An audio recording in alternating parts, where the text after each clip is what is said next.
So I have clicked live.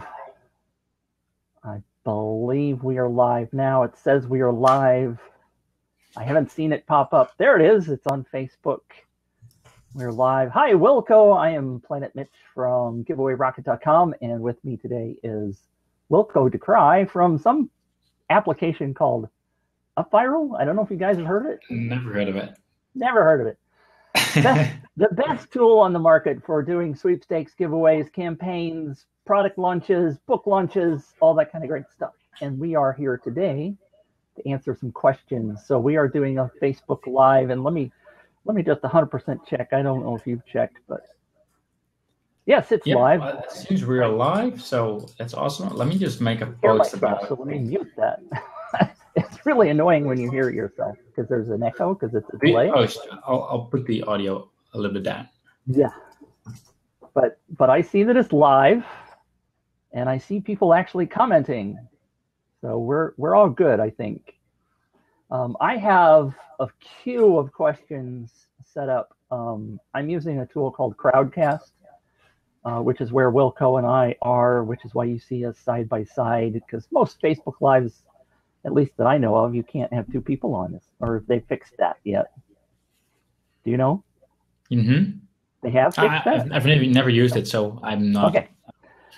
Yeah, I mean, typically what we do is, the smartphone, do the selfie thing, and Wilco's got your fancy new gadget that you love to use.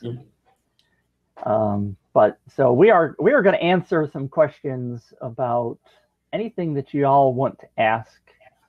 Like I said, I have several questions queued up. Is there anything you want to say before we get started, sir? Yeah, actually, first of all, I wanna say that you totally rock, and I really think that I just want to thank you. Actually, I mean, not just for today. I mean, you came to me like, oh, we should do like a Q&A for our community, but that's even just a small part. I mean, you've been helping out so many people here in the group, and it's just been awesome to see. And not only that, you've been doing some amazing campaigns for your customers as well. So yeah, obviously, like if anyone is on the fence, if whether I would endorse you, I definitely would. Like, so it's just that small endorsement. But yeah, overall, just thanks a lot. Appreciate it. Let me get I'm my actually wallet excited out to jump into some questions and talk about it. Let me get my wallet out so I can send you a check for that endorsement. Okay. I think that will require my wallet, right? Yeah, and look, you got it right there. So in terms of questions, I'm going to start out with David Williams asks, I'm interested in approaching companies retailing higher ticket physical goods online. What do you do when the niche is lucrative but kind of not sexy? That's a really... So what do you do if the niche is lucrative but it's not sexy, right? Yeah. Question of, how do you establish a really good giveaway? How do you find the right product to make it really sexy? Yeah, is it? Did he mention what niche it actually is? Like, well, he did say higher ticket physical goods. So he's talking about more. So I would assume it's still consumer market, right? Right. I would say, and like without knowing the actual niche, and I'm also curious about your answer, but like I would say, like even if it's a higher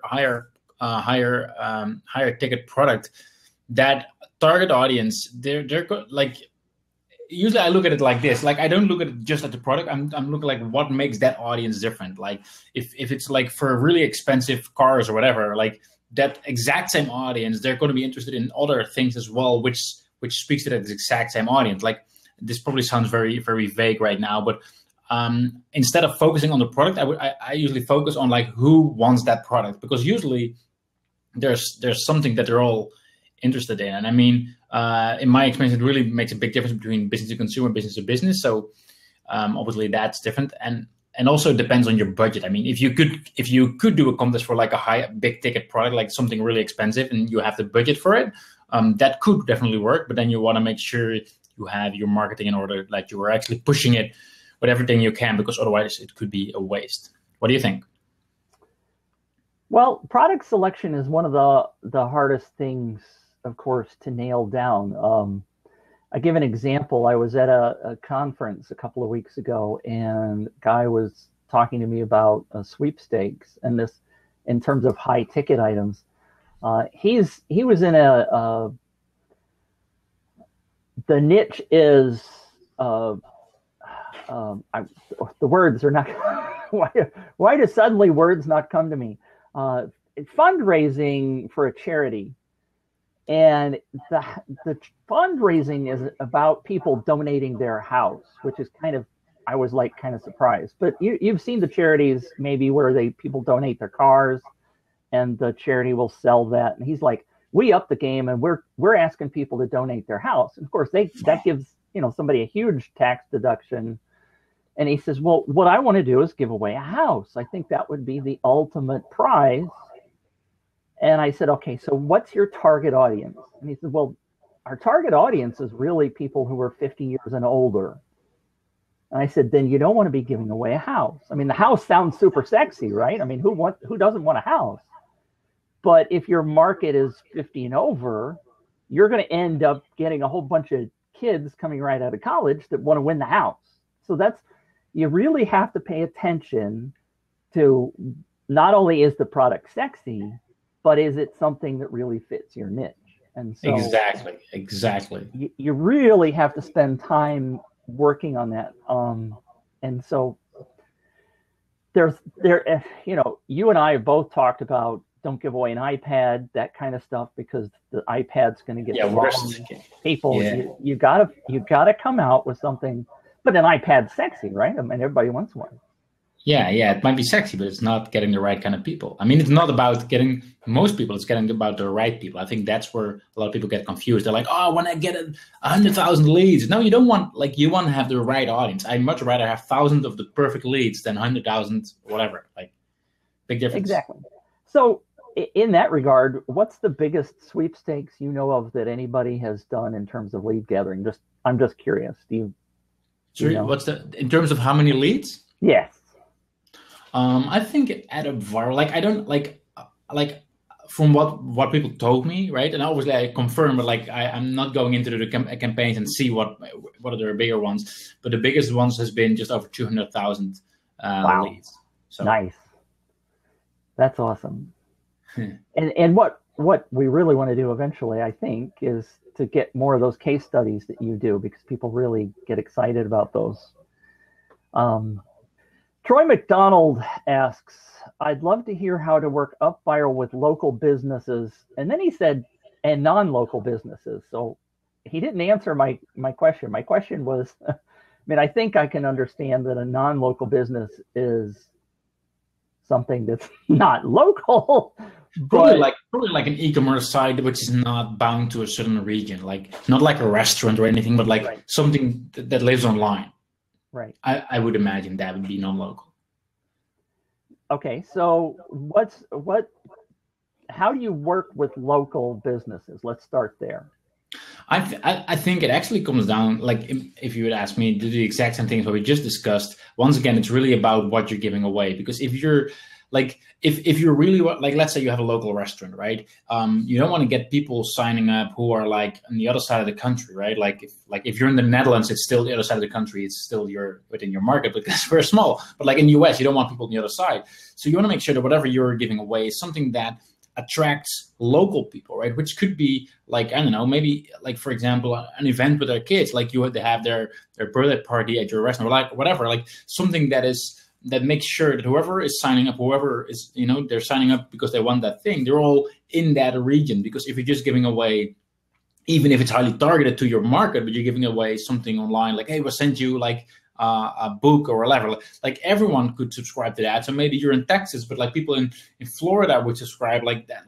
That doesn't make sense. So once again, make sure that whatever you're giving away attracts the right kind of people, ideally in your space. And that also makes sure that people start more, spreading it in their local area instead of just wherever. That's, once again, my thought. What do you think?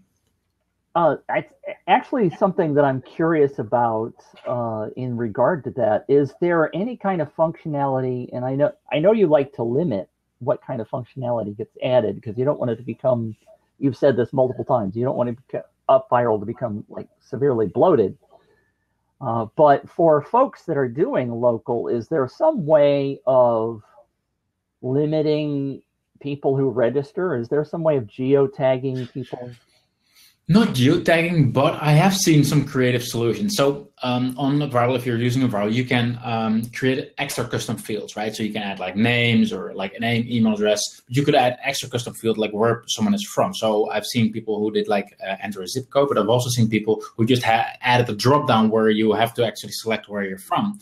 And then once you have set up a custom field, when you're doing a sweepstake and you're gonna use the automated winner selection, you can actually make a certain requirement. So only let people win who have a certain zip code, for example. Only let people win who have selected that certain drop-down field, like, oh, I'm from Florida, like select the state where you're from.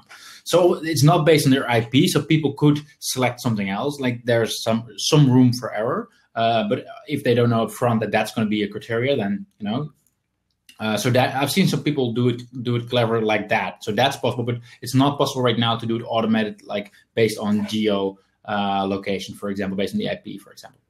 Well, interesting comment from David Williams. And David, you're going to have to give us some more information. Maybe you know, but he says geofence your promotion. Yeah, well, obviously, like if you drive traffic to it, like I personally use a lot of Facebook ads, then obviously, like you want to start out, you only promote it inside your audience. But like the way I see it, there's not a good way to make sure it doesn't spread outside. Like people could spread it outside, sort of like that's the viral thing that's happening. That's right? Like, the viral thing of it, right? Is yeah.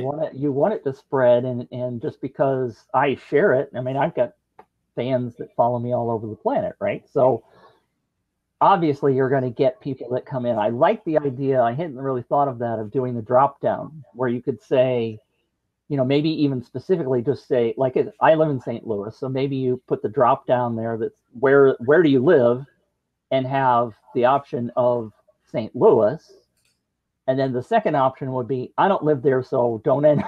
Or, you know, some kind of a statement that just says this won't apply to you, so why enter?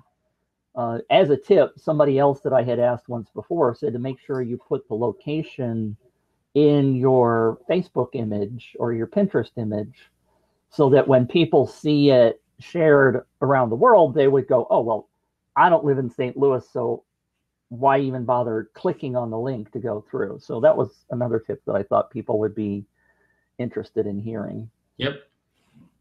I still don't understand the non-local business as part of that question, Troy. So I would say like online, like e-commerce shops, whatever. Like, and I think that, like in that case, you don't have to limit yourself, and that really just comes down to getting as many people as possible inside that niche, and regardless of where they are. So I don't think that needs any specific treatment. So while we're on that topic of e-commerce, a lot of people in the Facebook group are trying to put e-commerce and UpViral together. It's not something that I have tried to do, but we constantly see that question, right? Of how do you connect Shopify to a sweepstakes? And I guess the second side, we'll get to the second side of that in a minute.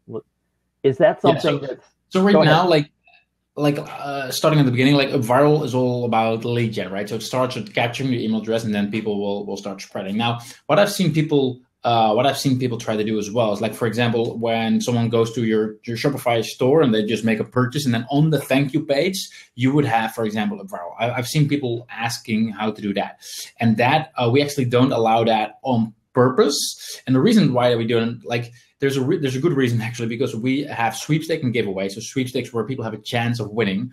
Now, let's say you would have people go into your shop, and then they would make a purchase, and then after they would basically join, they would have also joined your sweepstake, and they can then spread. However, if you would do that, like you have a chance of winning after someone had to pay something, that's in many countries not legal. Because basically what the law would say is, like, hey, people need to be able to join the sweepstake without any kind of payment. Because if there's a payment required, it suddenly becomes a lottery, and that's not legal. And for that reason, like, we're really focusing on the lead capture. So you can have on your Shopify store, you can have like a pop-up where people can enter their email address. You can have it somewhere on your sidebar, like you can have it on your site, but everyone can join by entering their email address, and not just after someone made a purchase.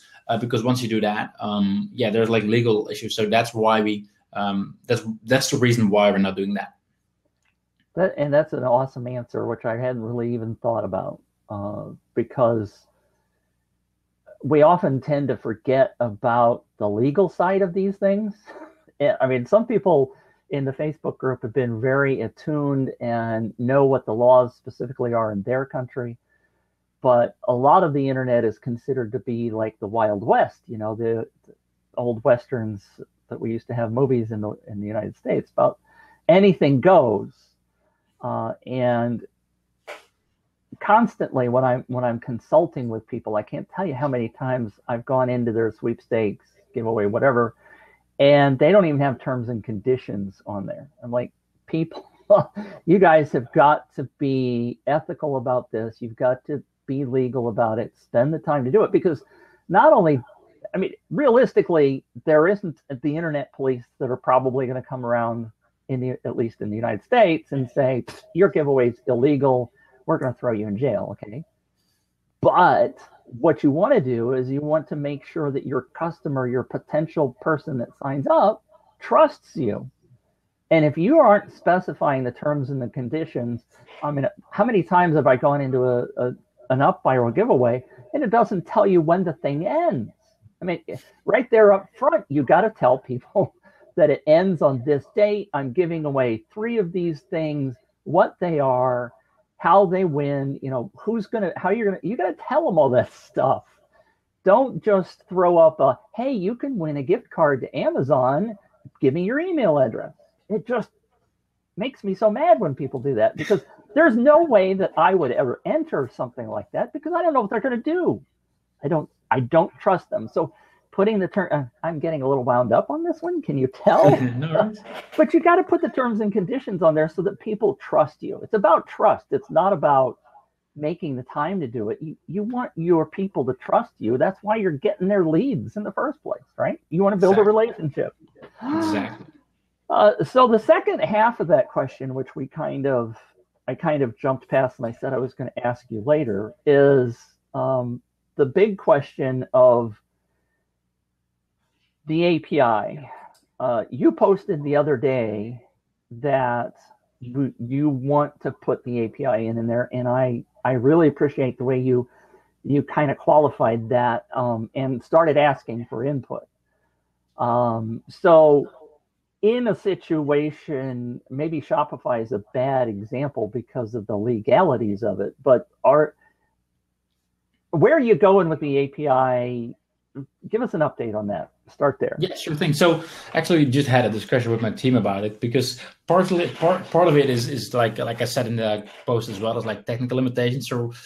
So we sort of been bouncing on some issues, because like I don't want to dive into too technical, because I don't want to spend the whole hour on that. For hours about it. But basically, like obviously we at Enviro we track a lot, right? So if someone visits a link, an invite link, we keep track of that, and if they then sign up, like we have to know who referred them and give the points to the right person and send out the rewards, etc., etc. But the thing is, like with an API, basically all the information is sent from server to server. For those who are a bit techy, they'll understand that when a server sends hey at gmail.com over to our servers, then we don't have any extra data to work with. We cannot match that to a certain visitor at that point yet. So, and there's obviously ways how we can let third-party tools include that information, if that makes sense. But at the same time, like it needs to be in a way that's universal across various tools. And so there's just like every single time we start creating a roadmap, or like start creating like how we picture it, like there's always a use case that we sort of forget, and then it's not an easy switch. So that's why right now I'm trying to collect as many use cases. I've been talking with some other tool developers as well to see like how Viral would be, how our API would fit into there. So we have them all at the same time, basically lined up, and discuss like, all right, if we go for this, would it work for you? Would it work for you? Would it work for you? And that way we're hoping to come to a solution which would work for everyone, because we don't want to create, we don't want to put an API out and then after 2 months we realize we missed the use case, and we have to create a new API and still maintain the old one because people already integrated with it. So as I said before, it's something I'm also like I want to make sure it's perfect. I know I'm a bit scared about it to put it out if it's like if I'm not fully satisfied. But yeah, like for example, Kieran here in the group, he asked multiple times about it, so that definitely gave me the an extra motivation to keep on, dive back in, because sometimes I'm just like there's like I've been making a lot of notes in my notebook, and at some point I'm like, and then it's good to just take a step back and dive back in again, if that makes sense. Absolutely. Being an application developer in my past, which I no longer do and I don't want to get into again, because everything's changed from the 8 years ago when I was laid off. But I do understand the difficulty in getting an API set up. I know there's certainly, like you said, a lot of people that have been asking for quite a while. But I think it's important, especially in the days coming with the Facebook Messenger bots, because of the email list kind of, the open rates. We've talked about that before. Open rates on emails are kind of declining. So, I mean, is there anything specific in terms of where the API is going in terms of Facebook Messenger bots, or? Not specifically for that. Like I want to kind of put that one into consideration, but like the thing is, like we build our system fully on email based, and with the Facebook Messenger bot, like the only unique thing is like you have like an ID for every person, but that ID is different for every Facebook app. So if there's like multiple apps, or you're using ManyChat, for example, that ID is already different. Like, because they don't want you to actually, like, they make it hard to actually track a unique person, if that makes sense. So that brings some limitations, and it would, like, because right now it's fully email based, and that would basically change your whole architecture. And like, it's actually funny what you're saying. You're saying like email open rates are declining, and right now messenger bots are hot. I agree with that, but I think, like, this is not regarding a viral, but more like in general, long term.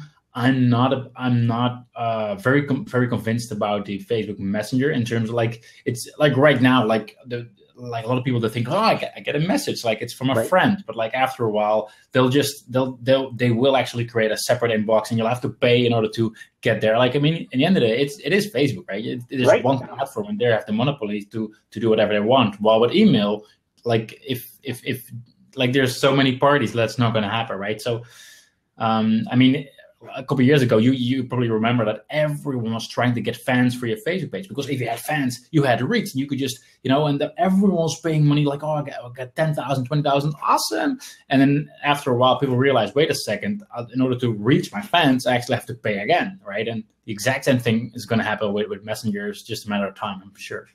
Well, and even, I don't know if you've seen it, but a couple of articles I've read recently say that Facebook is really toned down the number of times that your page will be seen, because they really want to force you to pay.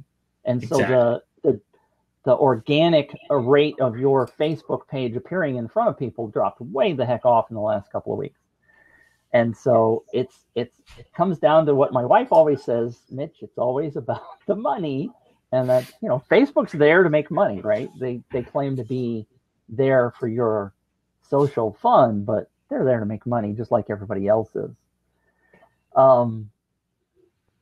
So I had another question, and of course I didn't write it down, and now it's gone. Jesus Perez says, can we use UpViral with Facebook lead ads? If so, how? Yep. So with Facebook lead ads, will you do me a favor? Because I don't know what a Facebook lead ad is. I know what an ad is, but is there a difference? Yeah, there is. So with the normal Facebook ad, you would see it on your timeline, and if you click on it, then as a visitor, you would go to the website, right, to whatever advertiser's website. And Facebook has these kind of ad they called lead ads, and what happens is that if you click on it, you're not going to your website, or your audience is not going to your website, but instead Facebook will open up a pop-up with all their information pre-filled, so their name, their email address, and various things that Facebook's already know. They don't have to type it in, and all they need to do is like click submit.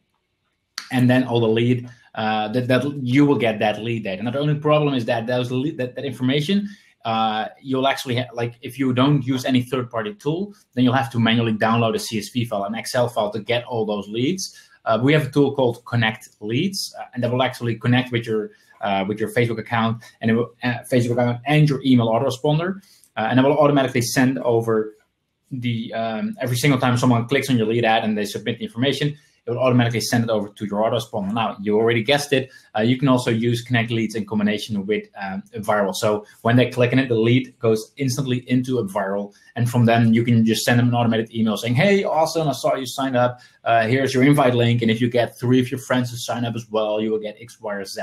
After they have, and the awesome thing is that you're going to get Facebook's their verified email address verified by Facebook instead of some crappy one. So that's pretty cool. Can you get somebody's phone number through Facebook, or do you just get their name and email? Actually, I'm not sure, to be honest. Like, I know it's there on a field, but I've never used this. I'm not sure if it's pre-filled. Like, they have like a bunch of fields that you can ask for, and some things are pre-filled, and some things you can ask for, but they will still have to enter themselves. So I'm not sure if the phone number is pre-filled. I don't think so, because I think people would kind of be scared about that. But like, I haven't tried. Well, because I know a couple of people have asked in the group if that would be available, like on the, when you have the Facebook button for Facebook sign up in UpViral, all that's coming through right now is the name and email address. Because going back to the open rates, and I have to say my Facebook Messenger, going back to that conversation, yesterday, for example, I pinged about 30 people in Facebook Messenger because I wanted to talk to them about a specific topic that had to do with sweepstakes, people that I know. And of those 30, I swear about 10 of them responded to me. So they may have seen it. I haven't gone back and checked to see if they've seen it. But all of the marketing about the Facebook Messenger bots, about how there's so much interaction, I'm not seeing the great interaction because people, maybe they see it, but then it's just like, I don't care. I don't want to respond to Mitch right now. But so it may go in one ear and out the other. And I think that's sort of true with text messages too. Although that's still hot, I tend to not respond to many things that come through in an automated way. No, maybe you're not responding, but text messages you'll always read. Yes, always. That's true. I think that is very true. And I still haven't ever tried to tie my UpViral results to any kind of a text messaging system, but that's on my bucket list of things to do. Big list. Yes, it is a big list. And I keep thinking of questions as we go, so I want to make sure that I'm asking the questions that some of the people ask. And this comes up fairly often, but so it's my question. But I'm going to ask 2 questions here. One is somebody that I consulted with said that you in the UpViral training said that the best campaign for doing a sweepstakes giveaway was to let it last 2 to 3 days. And I was like, I don't remember ever hearing say that. 3 weeks I would do, or not 2 to 3 days. That's too short. Do you have an ideal recommendation? And I know it depends totally on what the product is and the price and maybe multiple things, but. Yeah, like it's exactly like I would not be able to pick one number and say that's the best number. Like personally, I'm mostly using giveaways instead of sweepstakes because obviously I'm in business to business, right? So I mean, you haven't seen me do a lot of sweepstakes because that's not my niche. Right. So I try to focus on evergreen things that keep on running. So honestly, like I wouldn't be able to pick a number, but I do think that don't overthink it. Like don't think there is a perfect number. It also depends on your firepower. I mean, if you already have an audience, right? If you can from day one you can have a lot of people promoting it, that's way different than you don't have any audience and you need some more time to get the word out. It's 2 different things as well, right? Very good point. I've seen somebody that did a camera giveaway. It was a $1,500 DSLR, and they asked me what they should do, and I said, well, give it 2-3 weeks. And they said, well, we've only got a week to do it. They ended up getting 25,000, 30,000 names. And I was like, okay, I was wrong. I mean, so there is the urgency side of it. But they already had an audience, maybe. They had an audience. So they but that's one of the other tips that I continue to give people is that influencers or an existing list. I have customers all the time that come to me, by the way, that say, well, I don't want to email my existing list when I'm going to do a campaign. I'm going to give away a camera. And they're like, I don't want to give my list their camera manufacturer. I don't want to send that to my list because they're already on my list. And I'm like, but you want the virality. The people that are on your list, you're going after their friends. That's the whole point. So plus, why not? Don't forget, letting them join a sweepstake is actually one of the best ways to get them more engaged and to build that. Well, I mean, it's not like they think like, oh, why should I do that? Like, they're like, oh, this guy is like, I can actually win a DSLR. Like, they will like you for it. Like, right? Exactly. So yeah, definitely use your existing audience. So I don't understand that mentality, but I keep running into it. And I mean, I don't want the same people on my list, but like you say, you want them to engage. You want them to grow to like you more. So the second part of that question that I asked a minute ago was, what do you prefer if you were going to do a sweepstakes, random draw, or most points wins, and why? It's a tricky question. This is asked quite a lot in the group. I don't know if you ever see it, but I have a very specific answer, but I want to hear yours. Yeah. Once again, because I'm not doing sweepstakes myself, but I'm personally, but it's like I have never split tested this, so it's not based on any data, not based on hard data. I want to point it out, but I personally would always go for random. First of all, because if you want to go for most point wins, then a lot of people, they're going to feel they're never going to be able to win, right? And you're sort of leaving them out. And it's not even just about them giving, but also about giving them hope that they could actually win, because without that hope that they could win, they're not going to try as much. And obviously you're going to have, if you would go for most point wins, you'll have a couple of people who are going to fight for that first place. But overall, it's way better to have a lot of people just engaging with it and just having a chance to win and spreading the word for it. So I would go for random, but I've never split tested that based on data, for example. It's not hard data, but that's my gut feeling. Perfect. You and I agree on that one. And I haven't split tested it because there isn't a way to do that unless you do multiple campaigns. Yeah. But I have also specifically surveyed people after running a giveaway, and that's another tip, by the way, for folks is don't just let them go or don't quit interacting with them, but ask them what you could have done better or what would have influenced them more in terms of entering and sharing. Because that's one of the biggest problems that we all have in terms of launching a sweepstakes is the sharing side of it. People, like you said, if you give them incentive, then they're going to share it. But still, there's a whole bunch of people that don't want everybody else entering, right? They want the fewest number of people to enter a giveaway because then they have a bigger chance to win. So why in the world would I ever share it?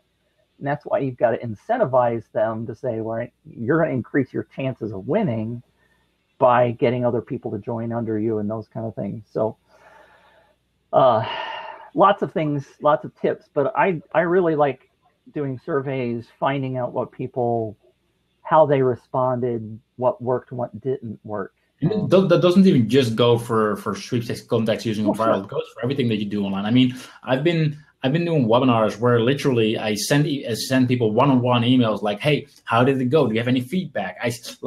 Even though we got 1,000 people on our list, I spend time one-on-one asking that question because I know I'm going to get very valuable information. And they're like, oh, you talk too fast. Oh, you didn't explain that well. And every single time, because I ask questions, I improve. And it's the exact same thing with sweepstakes. Just spend that time one-on-one, even though it's not scalable, but it's going to give you some incredible insight. So yeah, highly recommend that. Great. So some person named me asked this question. That's me. What's the biggest reason campaigns don't work? What's the biggest reasons? There's obviously, I think there's a million, right? Yeah. There's obviously multiple, but I think one reason I see quite a lot is that there's actually the picking the wrong thing, like whatever they're giving away, right? So it's not in line of like nobody really wants it, and also like they're actually two things in one. They're giving away the wrong thing or not describing it right. Like they're like enter your email, and then there's a picture of a book, and I'm like, who does that, right? Like there's not really, like, people are not really motivated to actually sign up.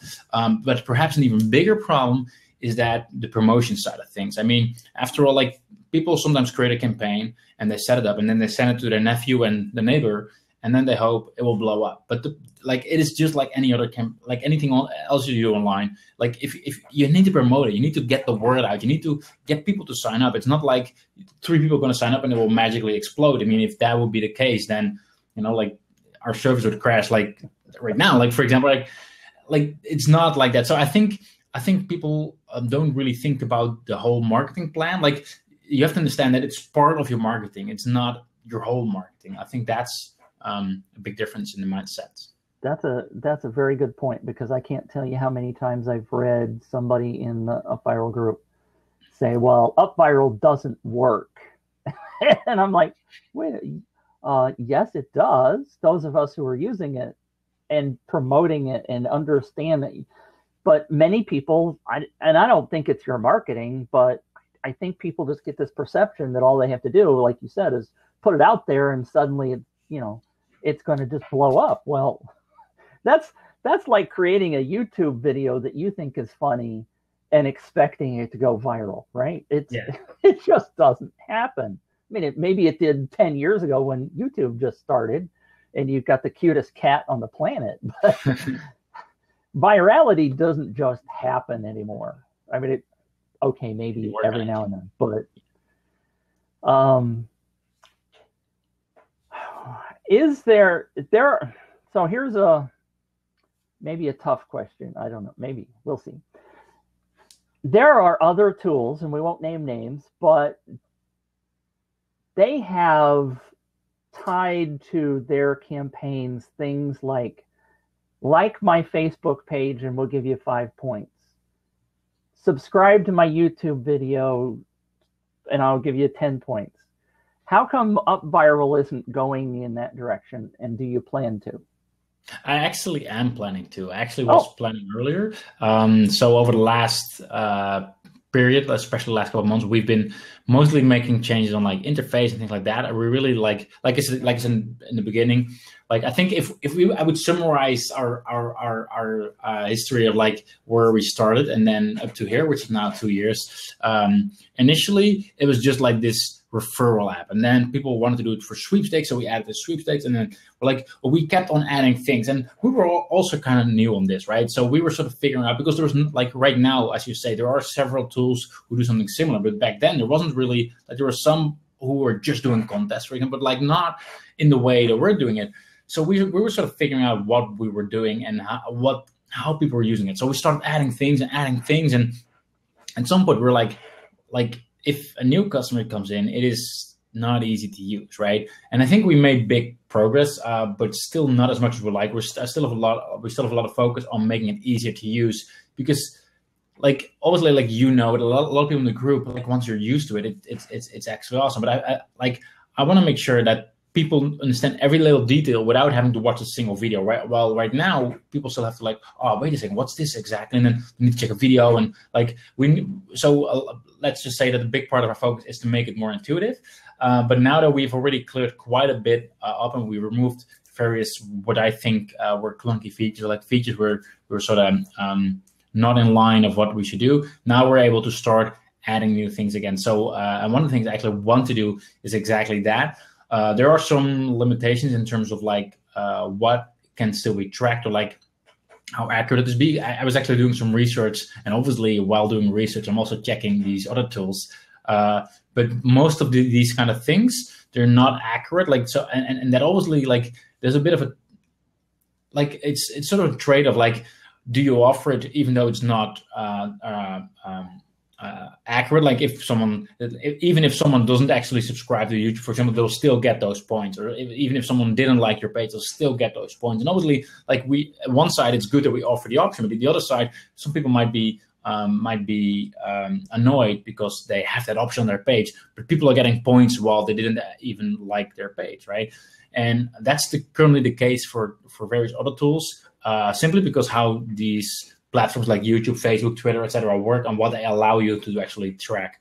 So that's a bit of a trade-off, which we're still dabbling on, but I'm planning to go in that direction. We just need to also make it very clear that there's a chance that people will get those points, even if they did not actually subscribe to your YouTube channel, for example, because it's not 100% accurate in terms of to track whether someone actually did that, if that makes sense. Well, yes, it does. And technically right now, the way UpViral works is I can click on the share on Facebook, and whether I do it or not, I still get the points, right? So I don't have a problem with that. The fact that most people aren't going to figure that out, and maybe even if they do, it's okay.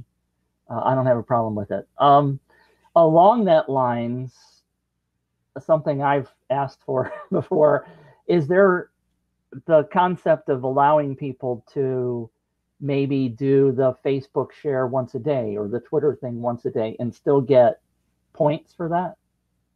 Yeah, that goes hand in hand with this. We have like an internal doc where we're discussing this. That goes hand in hand with that. Basically, everything that happens on that points page. So both in terms of like adding points multiple times, so every day, every week, whatever, as well as for multiple entry points, like subscribe to YouTube, subscribe to whatever. Right. Like, so I'm like, I cannot make a promise that will, but I'm thinking we will. I'm thinking we will.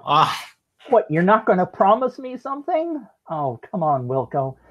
I do have a tip, by the way, and this actually came up in a phone call yesterday. There are other tools, and I won't name names, but they put like the total number of points at the top of the screen. And a friend of mine, I was on the phone with him, and he says, well, look at this particular giveaway. They've got 54,000 points. I'm sorry. He said they have 54,000 leads. And I said, time out, Don.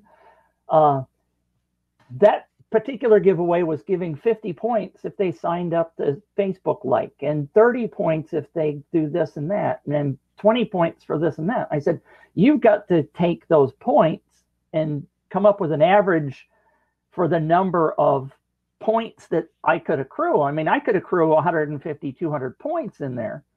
And he's like, oh, well, so that number up there for you people. And you're showing that on the actual, like for everyone to see, or inside the dashboard? Yes. Everybody publicly can see that. And I've noticed that with this particular tool.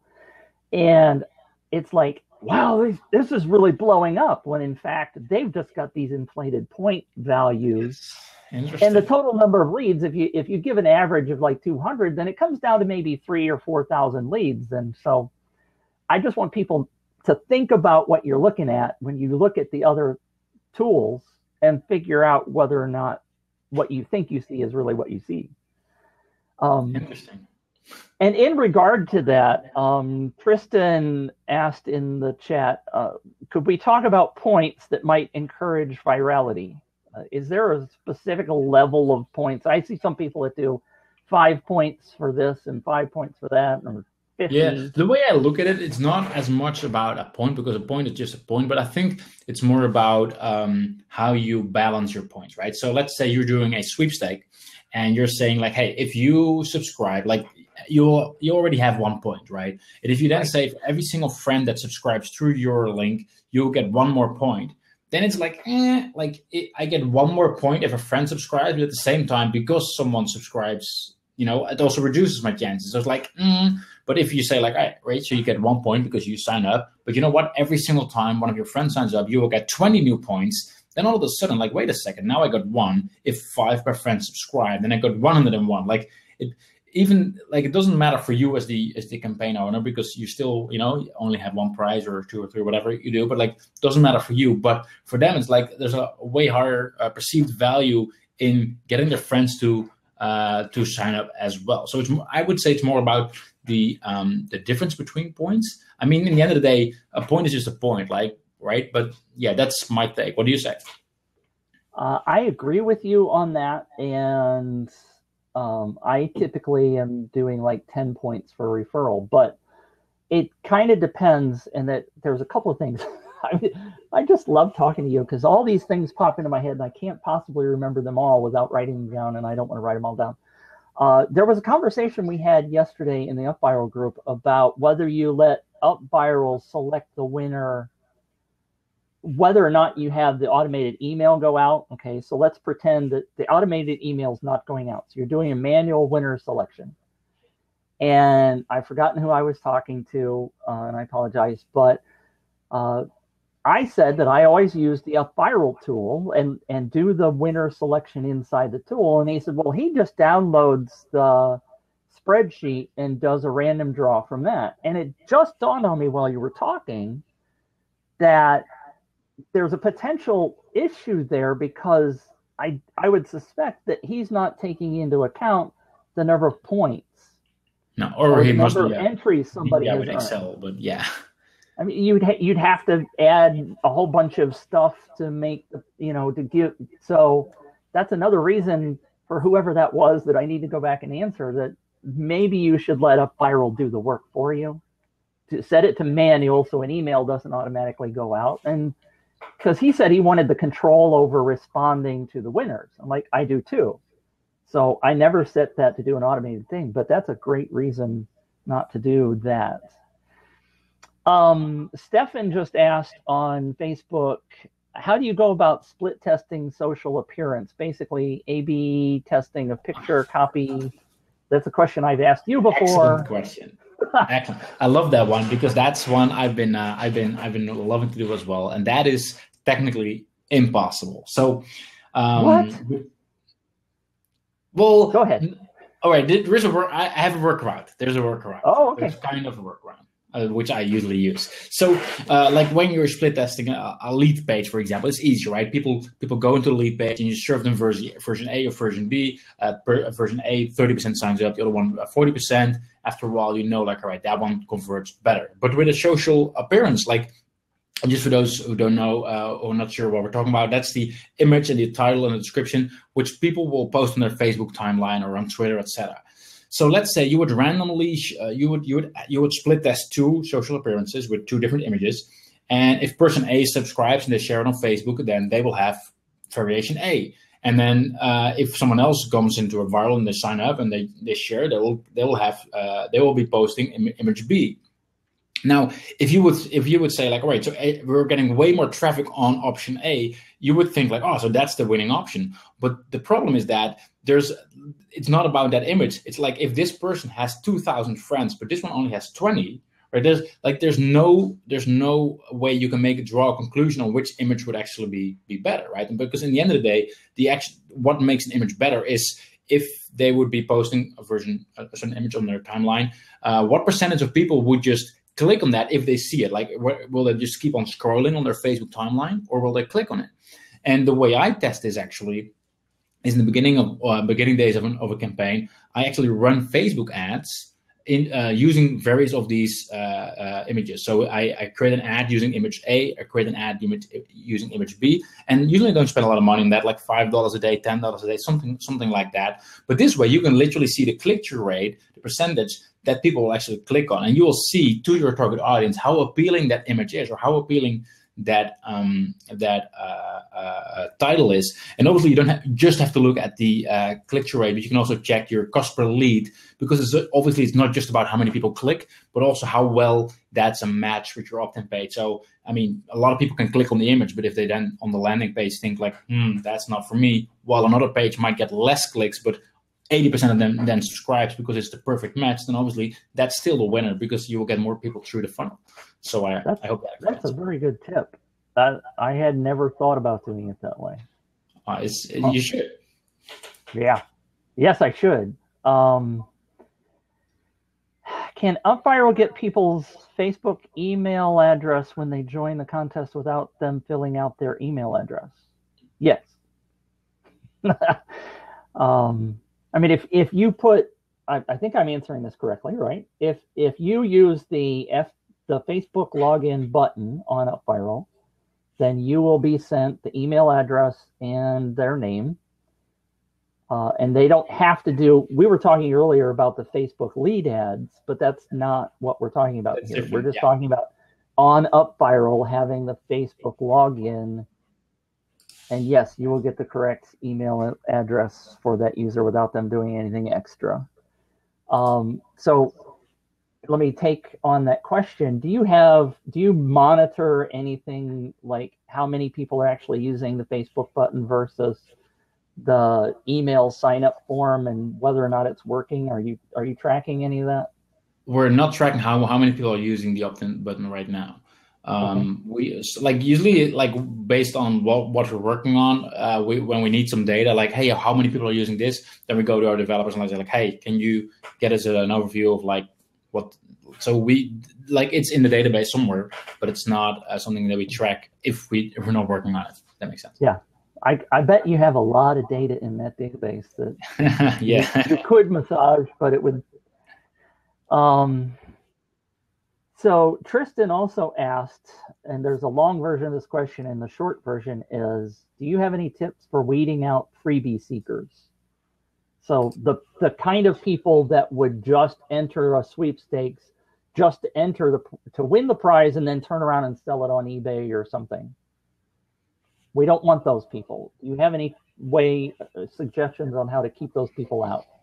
It's a good question. Well, in a way, like in a way, I'm actually not always as concerned if if you're giving something away very general, and if they're just freebie seekers, then they could be anyone, right? But if you're a freebie seeker and you're giving away something which is only for dog owners, like it's only for dog, like silly example, it's only for dog owners, then even if it's a freebie seeker, you can still convert a small percentage, and even if you don't, they might actually help you to kick over the ads and get among some other people. But you are right, like those kind of people, they're not going to convert really well on your offer afterwards. But it might just be that side effect which might help you to get other people who are actually interested.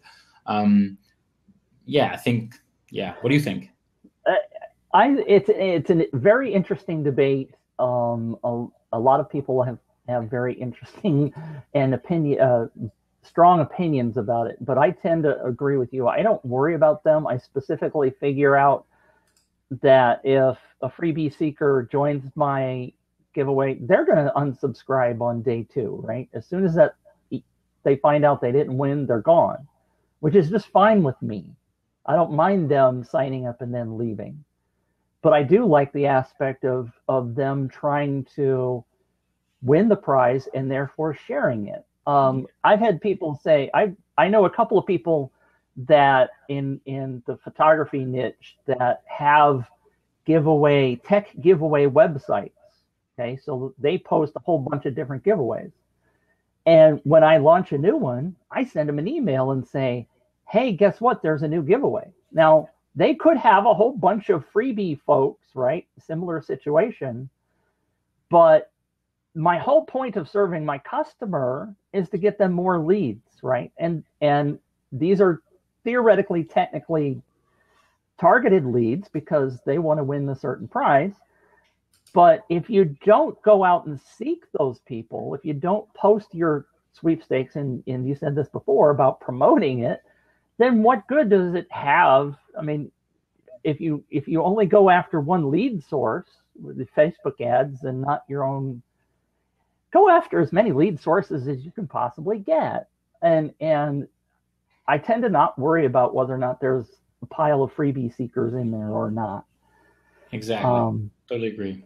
And they will. I tend to believe that they'll weed themselves out. Now, along that line, what kind of things have you been seeing in terms of the fraud situation? Do you find a lot of people?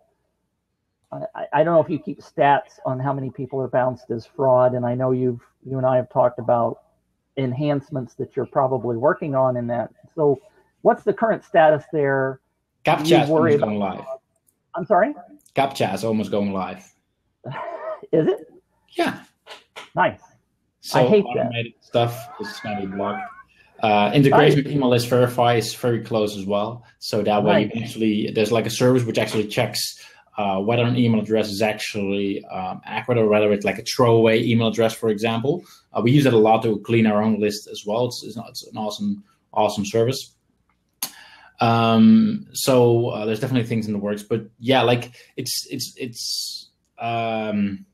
yeah, so I think that like the main problem is like that some people, they still go for like the automated process, and I think CAPTCHA, it will actually, as soon as you enter the third email address, you will get a CAPTCHA. It's the same thing as if you, for example, try to subscribe to Aweber. They do the same thing, like CAPTCHA, and you need to make sure that you're an actual person, and there's no way to get around that. So yeah, that's going to help a lot as well. Cool. I found it very interesting. I read an article couple of weeks ago about some sweepstakes that one particular guy, I forgot, it was Houston or somewhere in Texas somewhere, that was 50% of the entries in a particular giveaway. And of course he won the prize, and he's like making thousands of dollars a month by winning these giveaways. And I'm like, well, they're obviously not using UpViral because he's got an automated process where he's entering all these sweepstakes from the same computer at the same IP address. And I'm like, UpViral would add him to a block list and he's gone. Like, yeah, he'd be gone. So why aren't people using UpViral? I don't know. Tell them. Yeah. So we are at an hour. We told people that we would respect their time.